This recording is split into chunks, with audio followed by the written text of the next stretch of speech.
Hai,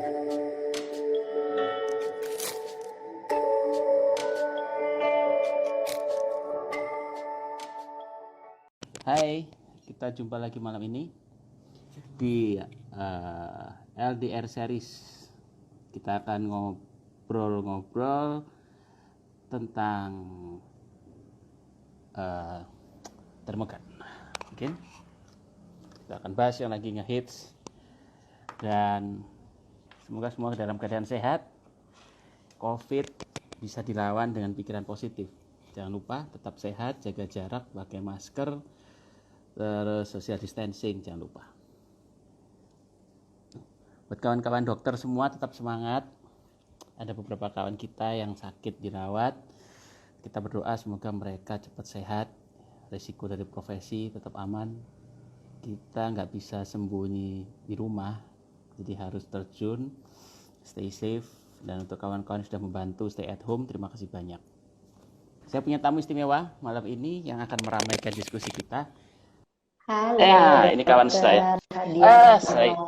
Saya tunggu-tunggu nih. Kalau saya ngomong sendirian nggak seru nih. Selamat malam. Perkenalkan, ini Mbak.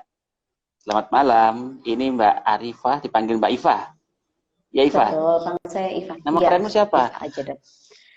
Nggak usah nama keren, Iva aja Iva, ya. ini salah satu. Iva aja. Ini ibu milenial ini ya. Terima kasih. Oke, kita mau bahas apa, Fa? Mau bahas yang lagi ibu-ibu perbincangkan aja ya, Dok ya. Jadi kebetulan saya tuh kerjanya siap. mobile nih ya, mobile. Nah, terus saya sering masuk pusat perbelanjaan nih.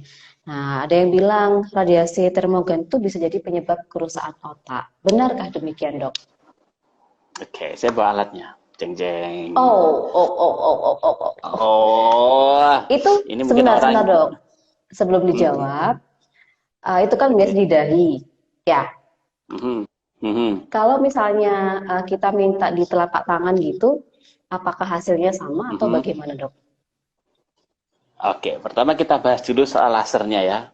Memang bentuknya kayak pistol ya.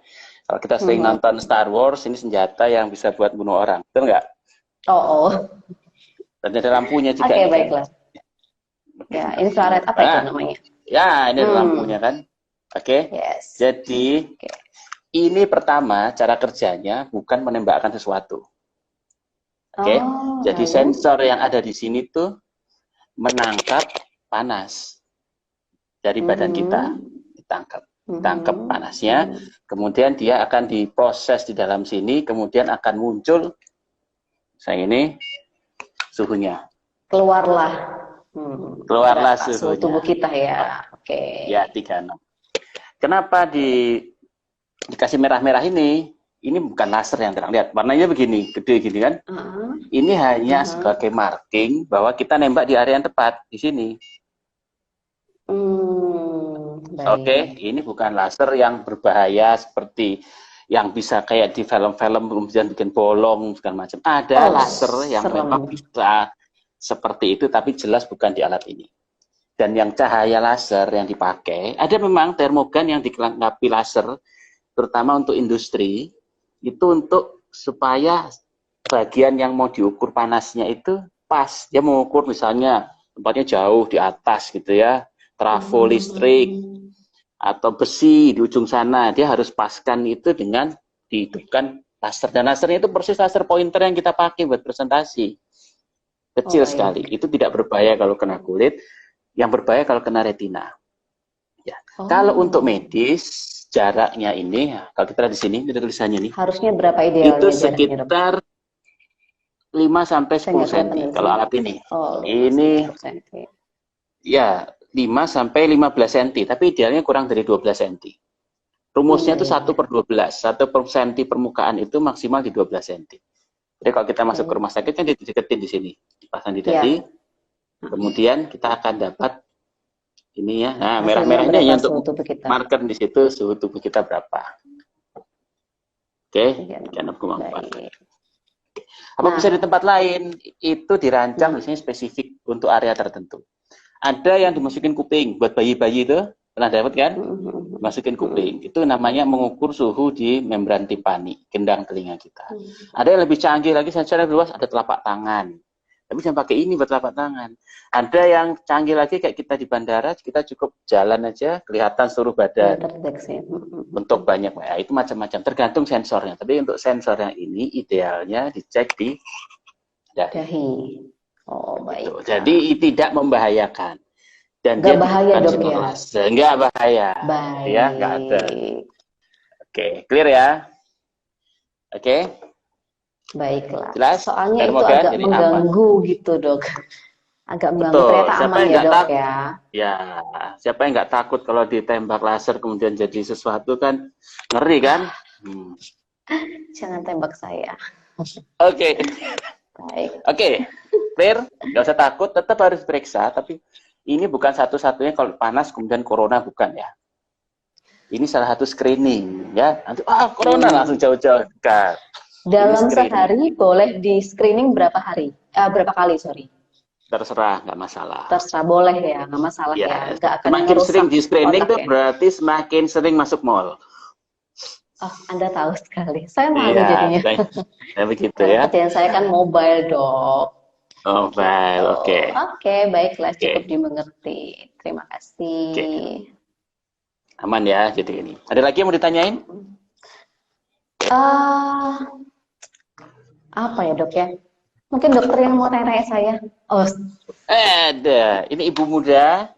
Ada kesulitan nggak? Ini kan hari anak sedunia nih hari ini. Ada pengalaman nggak? Betul. Stres nggak sih di rumah? Terus atau justru senang? Karena sekarang sekolah online ya dok ya. Kalau dibilang stres mungkin kita masih adaptasi sejauh ini.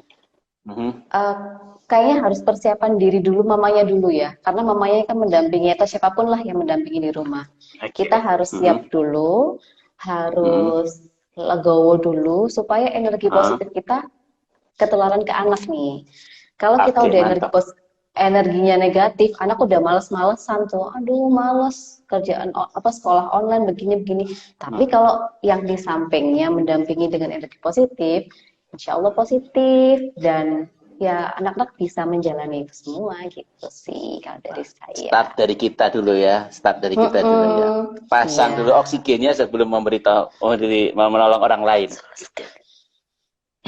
Tapi pernah nggak sih anak-anak rewel, bosen kayak gitu? Betul sekali, seperti Terus gimana caranya? Kalau anak-anak bosen, ngapain sih di rumah terus? Ayo keluar atau gimana gitu, gimana? Kasih pengertian aja, di luar itu lagi nggak aman, jadi amannya di dalam rumah dulu. Sabar dulu sampai nanti situasinya jadi aman lagi. Jadi ya harus di rumah dulu sebaiknya. Kalau nggak ada perlu-perlu yang urgent sekali ya sebaiknya di rumah aja dulu gitu.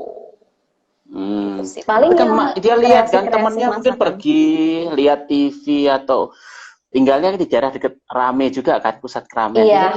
Iya. Anak-anak lain keluar, aku pengen keluar, itu gimana ngatasinya? Biasanya gini, adik pengen apa, kakak pengen apa, ya udah yuk buat di rumah. Pengen keluar, buat jangan dong, temanku main semua. Sudah sini aja. Kalau gitu kan? Iya sih, memang ada beberapa pertanyaan dia bilang bosen di rumah. Ya udah kita kasih mainan edukatif aja, misalnya mau buat mobil dari kardus. Jadi kitanya harus kreatif dok. Memang ya gimana ya? Kitanya yang harus inovatif, kreatif gitulah. Orang tuanya dituntut seperti itu. Gitu. Itu urusan kreatif ya, urusan sekolah sekarang. Kan jadi guru sekarang. Urusan sekolah. Saya juga pusing tuh. Jadi guru kan di rumah sekarang. Ya itu tadi. Itu susah nggak? Mamanya harus sabar yang pertama. Sabar. Sabar rasanya bukan sesuatu yang aneh ya. Sabar. Saya sabar dok. Sabar saya. Sabar. Oke. Sabar. Nah, orang tuanya harus sabar dulu nih. Itu mitos atau fakta itu? Iva sabar itu mitos. Maksa ya. Oke. Saya dengar itu mitos. Iya, silakan lanjutkan. Makasih loh ya.